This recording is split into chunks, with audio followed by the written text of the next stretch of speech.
Thank you for joining me again on stage to talk about your personal story this time around. So you are now head of floating at UK-based Corio Generation, but you were also there when it all started off with floating, right?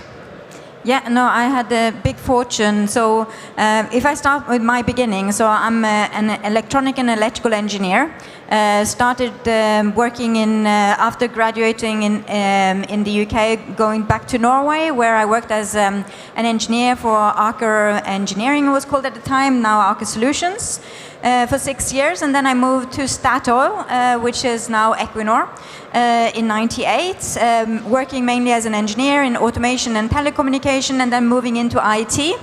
But then in 2009, I had the big fortune of seeing the upending of the very first floating wind turbine, because it just happened outside where I live.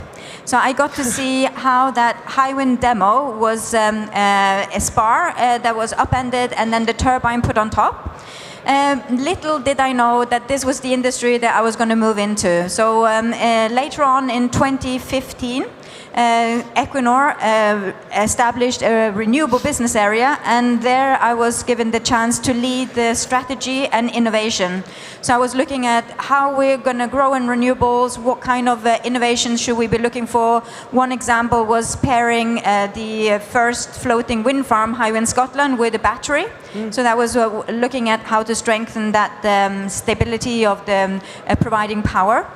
But after that, I also had the good chance of being the plant manager for Hywind Scotland, which is the world's first floating wind farm. It was put in production in 2017. I joined there late 2018 and ran it for 3 years.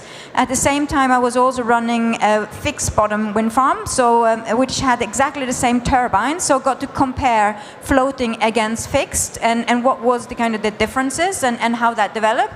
And then coming back again to Norway, I was then heading up floating in Equinor and following up the Hywind Tampen, which is now the biggest floating wind farm of the world, with 11 floating turbines powering up oil and gas, and looking at also future projects. And in Corio, I now am very much a part of a large pipeline. So Corio has ambition of 30 gigawatts. A fairly small piece is floating at the moment, but it's growing very rapidly. So, you know, seeing where things are moving, we just saw Guillaume for the South Korean projects we're working on together with Total and SK Ocean Plans, and then we're also partnering with Total here in France, AO5 and AO6, and many other projects. So a long journey in floating. Indeed, and if you looked back to when it all started with floating, with the first turbine you saw growing in front of your window, what would you say, what was the mood like at the beginning compared to now in the market? I think the very start was very much about, okay, will this work? You know, is this really something that can be done? Originally, the first turbine that was put in the water was an onshore turbine, but then put on a spar concept, which was very known from oil and gas, but never with such a machine on top of it, which is the gravity of or the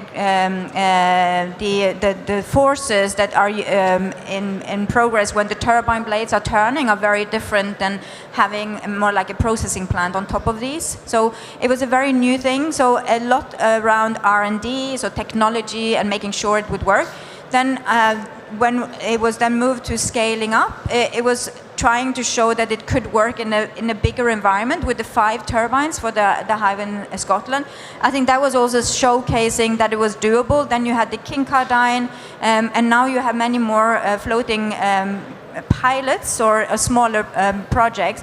We see the mood changing now. It's not about proving technology any longer. Now it's about showcasing that we can get costs down and truly make this into a renewable source that can be used in many geographies as we want. So we know that technology works, we just need to make it more efficient now. Yeah. You've had an impressive career, and you're still having an impressive career, as you just heard. What would you say, what's your secret to stick around, to grow in this market, especially as a woman in the mainly male sector?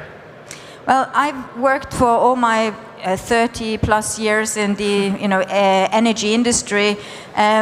And to me, what has really been like my guiding star is to remain curious. So always trying to learn more, always trying to understand a bit more. And I think that kind of mindset has been, at least for my side, very helpful. And then also to not be afraid of bringing in my own perspectives into the discussions. And what I've seen, at least, is the diverse backgrounds, gender, but also type of experiences, educations. They bring strength to any immature business, because that's where you still need to be learning and trying to modify and trying to find new ways. So to me, I've always enjoyed being in a very male-dominated industry, but I wish we would have more women in. So I've always tried to be there and speak with especially STEM initiatives to try to get more girls to also choose engineering, but also other types of industries, and make it less scary. Because it's not. It's all about making sure that you bring in your own perspectives, and anyone can do that in any way. Do you feel that kind of point of view is shifting, that more women are getting interested in the sector and feel that they don't need to be scared? Well, I think, remembering back when I went to university, we were 120 students and only 4 girls. And I think the main reason was, but it was seen as, it must be difficult because it sounds so technically kind of complex. But I think it's taking away that kind of perception that these things are complex. I think any challenge, even the one we see here, which are big, can be broken down into smaller pieces, and when they're smaller, they're manageable. So I think it's building confidence in girls to believe that they, a very important piece of the puzzle, and they can do this as well. And it's important to bring in, because that will help us as an industry to continue innovating with new ideas and new perspectives. So definitely something we should encourage everyone and pass it forward, so that we bring boys and girls into this industry, because we need to solve these issues and we need the brightest minds with us. And do you feel that, because this is growing bigger, this industry, and it's getting even more international than before, and does that help this cross-country cooperation to create more diversity and also to create more ideas? Yeah, definitely, and I think the world has changed quite a bit, where we are now, for example, using very much Teams. That means we can work much more across time zones even, and with less pressure on travel, and that will help to again bring the good ideas to the table, so that we get them more looked at. And I think there's a lot of learning going across when we move the ideas, but also when we start building.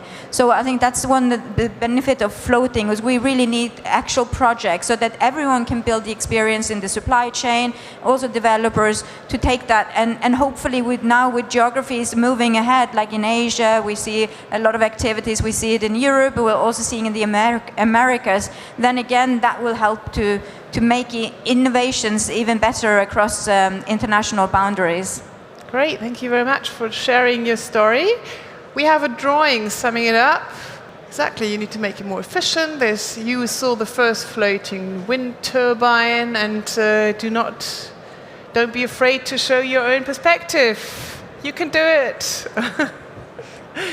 Thank you very much, Sonja. Thank you for listening.